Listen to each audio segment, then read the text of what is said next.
കർത്താവിൻ്റെ വിശുദ്ധമായ നാമം വാഴ്ത്തപ്പെടുമാറാകട്ടെ. എൻ്റെ പേര് ജോയ്സൺ. മണ്ണാർക്കാട് ചേർന്നുകൊടുത്തുള്ള ദൈവത്തോട് ചേർന്ന് കഴിഞ്ഞ ആഴ്ചയും കർത്താവിനെ ആരാധിക്കാനായിട്ട് സഹായിച്ചിരുന്ന ഈ നിധിക്കുന്നുള്ള ദൈവസഭയോട് ചേർന്ന് കർത്താവിനെ ആരാധിക്കാൻ സന്തോഷമുണ്ട്, കുടുംബമായി സന്തോഷമുണ്ട് എന്നുള്ളവരെ സഭയെ അറിയിക്കും.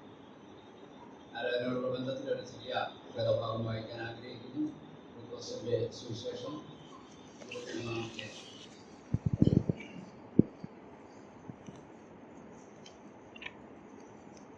22 അവൻ മൂന്നാമതോ അവരോട്, അവൻ ചെയ്ത ദോഷമെന്ത്? മരണയോഗ്യമായതൊന്നും അവനിൽ കണ്ടില്ല. കർത്താവായ യേശു ക്രിസ്തുവിനെ വിസ്തരിക്കുമ്പോൾ പീലാത്തോസ് പറഞ്ഞ വാക്കുകളാണ് നമുക്കിവിടെ രേഖപ്പെടുത്തി കാണുവാനായിട്ട്. അവൻ ചെയ്ത ദോഷമെന്ത്? മരണയോഗ്യമായതൊന്നും ഞാൻ കണ്ടില്ല. അന്നുണ്ടായിരുന്ന റോമൻ ഗവർണറായിരുന്ന പീലാത്തോസ് പറഞ്ഞ വാക്കുകളാണ്.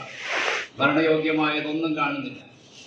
എന്നാൽ നമുക്ക് താഴേക്ക് കാണുമ്പോൾ, കടന്നു വരുമ്പോൾ കാണുവാനായിട്ട് സാധിക്കുന്നത്, ഒരു കുറ്റവും ചെയ്യാത്ത, ഒരു തെറ്റും കണ്ടുപിടിക്കാത്ത കർത്താവിനെ ക്രൂശിക്കേണ്ടതിന് വേണ്ടി ഏൽപ്പിക്കുക കൊടുക്കുന്ന രംഗം നമുക്കവിടെ കാണുവാനായിട്ട് സാധിക്കും.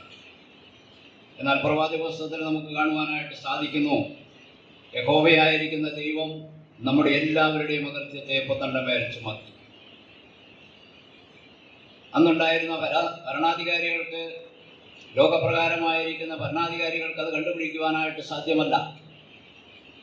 എന്നാൽ നമ്മുടെ പാപങ്ങളെ, നമ്മുടെ അക്രമങ്ങളെ മുഴുവനുമായി യഹോവയായിരിക്കുന്ന ദൈവമാണ് തൻ്റെ പുത്രന്റെ മേൽ ചുമത്തിയത്.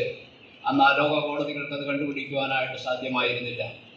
നമ്മുടെ ഓരോരുത്തരുടെയും പാപങ്ങളെ വഹിച്ചപ്പോൾ, നമ്മുടെ അക്രമങ്ങളെ വഹിച്ചപ്പോൾ, നമ്മുടെ അനീതികളെ വഹിച്ചപ്പോൾ കർത്താവ് ആ സ്വന്തം ശരീരത്തിൽ മുഴുവൻ ശിക്ഷയും ഏറ്റെടുത്തു എന്നാണ് നമുക്കവിടെ കാണുവാനായിട്ട് സാധിക്കും. യോഹന്നാന്റെ സുവിശേഷവും നമുക്ക് വായിക്കുമ്പോൾ 1-ാം അധ്യായത്തിൽ കാണുന്നത്, അവിടെ നമുക്ക് കാണുവാനായിട്ട് സാധിക്കുന്നത്, ഇതാ ലോകത്തിൻ്റെ പാപത്തെ ചുമക്കുന്ന ദൈവത്തിൻ്റെ കുഞ്ഞാട്.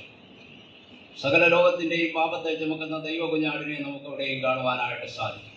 നമ്മുടെ പാപങ്ങൾക്ക് വേണ്ടി, നമ്മുടെ അനീതികൾക്ക് വേണ്ടി, നമ്മുടെ അക്രമങ്ങൾക്ക് വേണ്ടി നാം വഹിക്കേണ്ടായിരുന്ന ശിക്ഷാവിധി മുഴുവനും നമ്മുടെ കർത്താവ് ഏറ്റെടുത്തുകൊണ്ട് നമ്മെ വിടുവിച്ചുവെന്ന് നമുക്ക് കാണുവാൻ തക്കവണ്ണം കഴിയും. ഇന്ന് പോൽക്കാലം നമുക്ക് ഓർക്കുവാനായിട്ടുള്ളത് മാത്രമാണ്, നമ്മുടെ യാതൊരു ഗുണവുമല്ല, നമ്മുടെ ശ്രേഷ്ഠതകളല്ല, നാം ഒന്നും തിരിച്ചു കൊടുത്തിട്ടല്ല ദൈവം നമ്മെ കാരണം കൂടാതെ സ്നേഹിക്കും. ലേഖനത്തിന് നമുക്കവിടെ കാണുവാനായിട്ട് സാധിക്കും, കാൺമീൻ നിങ്ങൾ ദൈവമക്കളെന്ന് വിളിക്കപ്പെടുവാൻ പിതാവ് എത്ര വലിയ സ്നേഹം നൽകിയിരിക്കുന്നു. നമ്മെ സ്നേഹിച്ച ആ വലിയ സ്നേഹത്തെ ഇന്ന് പോൽക്കാലം ഓർത്ത് നന്ദി നിറഞ്ഞ ഹൃദയത്തോടുകൂടി സ്തുതി സ്തോത്രയാഗങ്ങളെ അർപ്പിച്ച് കർത്താവിനെ ആരാധിക്കാം. ദൈവനാമം മുഖത്തപ്പെടുവാനാകും.